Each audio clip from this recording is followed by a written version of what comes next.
one of the challenges of having cancer is that a lot of people around you, once your treatment's finished and you start to look normal again, they really want to focus on the fact that it's behind you. And I think for me, as someone who had stage 4 cancer, so it was in my lymph nodes, as I understand it, that means that increases the possibility of recurrence. And everyone who's had cancer has an anxiety about recurrence, and that's one of the things you have to learn to live with.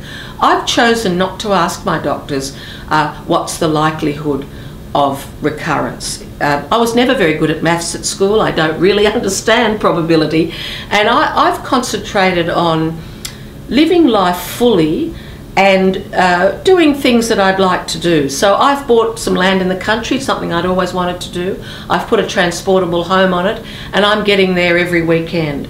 Even though my mum is 90 and I'm very involved in supporting her, and I always thought I'd go to the country after she died, I've explained to Mum that just in case my cancer comes back, I'd like to, I'd like to go to the country now. So thinking about the future isn't easy, and I have found it helpful to live with the possibility of recurrence. And I focus on exercise and good nutrition and travelling to see my relatives and putting relationships first, just in case it comes back. I think the other thing I'd just like to say is the cancer experience, I think, is very much dramatically affected by how your partner handles it, or if you have a partner. I was lucky enough to have a partner who was in a position to take about 8 weeks off work, some of which was paid and some of which was unpaid. One of the things I learned about cancer is it's an economic experience. I'm self-employed and I didn't have income protection insurance, but luckily I had savings. But it can be very challenging if your partner can't come with you all the time to your treatment, or if you don't have another friend or family member who can. And when I was having chemo and when I was having radiation, I saw a lot of people who were there by myself.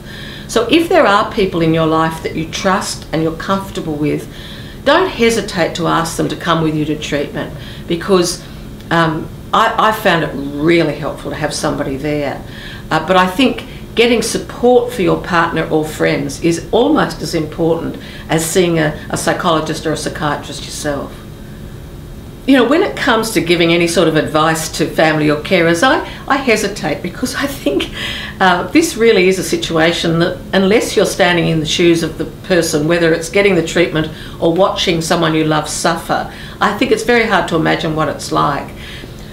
As a patient, I didn't want to go to groups, which surprised me because I'm a convivial person.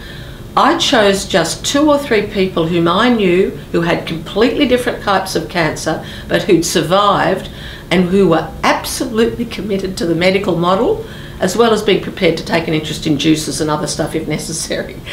So I carefully selected the people whom I spoke to, and I took their advice. So I'd be encouraging your partner, if you have one, or your best friend who's supporting you, to seek the advice of other carers if they're available to them, or if they're interested in doing it, because I think it can affect you to watch someone go through this. And they have to go through the fear that they might lose you, just like we have to go through the fear that we might die.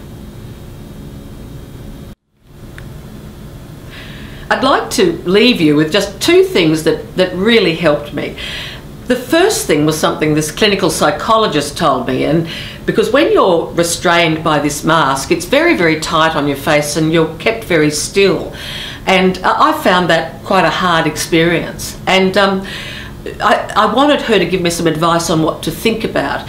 And she said that if I get intrusive or difficult thoughts, to think of them as these fluffy clouds that are sort of floating into your peripheral vision, and not to push them away, but just in any harsh way, but just to gently blow them away and watch them float away. I don't know if that's helpful to you, but I can't tell you how often I used that when I was in, someone's trying to get a cannula in for chemo, or they're screwing your head down with a rather unusual mask. The other thing that really helped me in my recovery time, once I was able was to go walking. I've been involved for a long time in a charity walk that raises money for the Fred Hollows Foundation called Coast Trek, and people walk 50 kilometres or more along the coast of Sydney, which is a very beautiful place to walk. And the first year after my treatment, I just did 10 kilometres, and I trained amazingly to just do 10, even though I'd previously done 55 3 times. And that process of getting out in the bush, being with a group, having a goal that was assisting others, I think that helped me immensely. And if you are a head and neck cancer person, we've got to learn to love this mask.